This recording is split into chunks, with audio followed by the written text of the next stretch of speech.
بسم اللہ الرحمن الرحیم۔ السلام علیکم ورحمۃ اللہ وبرکاتہ۔ چند دنوں پہلے سوشل میڈیا کے ذریعے سے ویڈیو وائرل ہوئی ہے، جس کے اندر ایک صاحب یہ دعویٰ کر رہے ہیں کہ فقہ حنفی کے ماننے والے وطر کی جو نماز پڑھتے ہیں ان کی وطر کی نماز صحیح نہیں ہوتی، اور استدلال ایک حدیث سے کرتے ہیں۔ وہ حدیث پیش کرتے ہیں، لا توتروا بثلاث تشبہوا بصلاۃ المغرب، اور اس حدیث کے ذریعے سے یہ کہتے ہیں کہ وطر کی نماز مغرب کی طرح نہ پڑھا کریں، جس کا مطلب یہ نکالا گیا ہے کہ جس طرح مغرب میں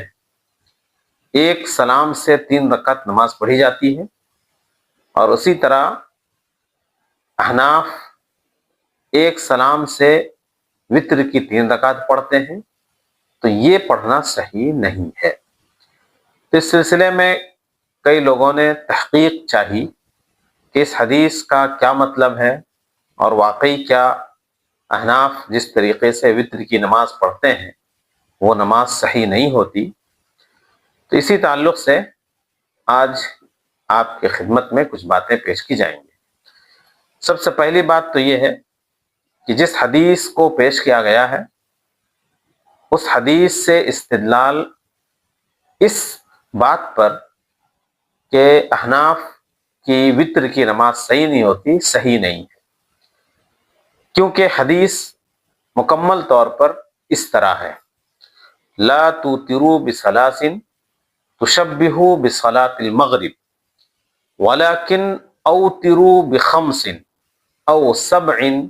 او ب11 او باکثر من ذلك۔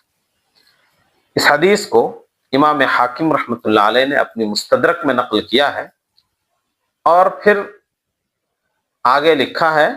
ھذا حدیث صحیح علی شرط الشیخین ولم یخرجاہ۔ اس حدیث کا مطلب ترجمہ یہ ہوا کہ 3 رکعت مغرب کے نماز کے مشابہت میں وطر کی نہ پڑھو، البتہ 5 رکعت پڑھو، 7 رکعت پڑھو، 11 رکعت پڑھو، یا اس سے زیادہ پڑھو۔ اسی سے ملتی جلتی ایک دوسری حدیث ہے جس کو امام دارقطنی نے اپنی سنن میں نقل کیا ہے، لا توتروا بثلاث اوتروا بخمس او ب7 ولا تشبہوا بصلاۃ المغرب۔ ان دونوں حضرات نے ان احادیث کو مرفوعاً نقل کیا ہے، البتہ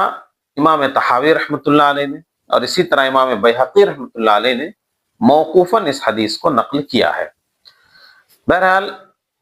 یہ پوری حدیث تھی۔ اب اس حدیث کا مطلب کیا ہے، خود اس حدیث کے اندر ہی ہمیں معلوم ہو جاتا ہے کہ صرف 3 رکعت پڑھنے کی ممانعت کی گئی ہے، یعنی کیفیت کے اعتبار سے، کہ جس طرح مغرب میں 3 رکعت نماز پڑھی جاتی ہے صرف اسی طرح 3 رکعت نماز نہ پڑھی جائے، بلکہ اس کے ساتھ 2 مزید رکعتیں یا اس سے زائد رکعتیں ملا لی جائیں۔ امام طحاوی رحمۃ اللہ علیہ اس تعلق سے فرماتے ہیں، کرہ افراد الوتر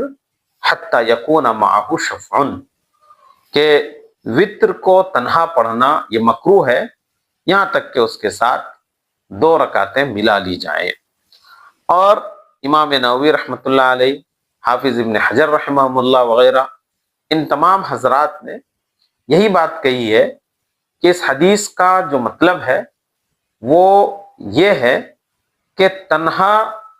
وطر کی 3 رکعتیں نہ پڑھی جائیں،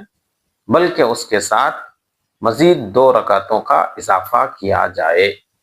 تو یہ اس حدیث کا مطلب ہے، لہذا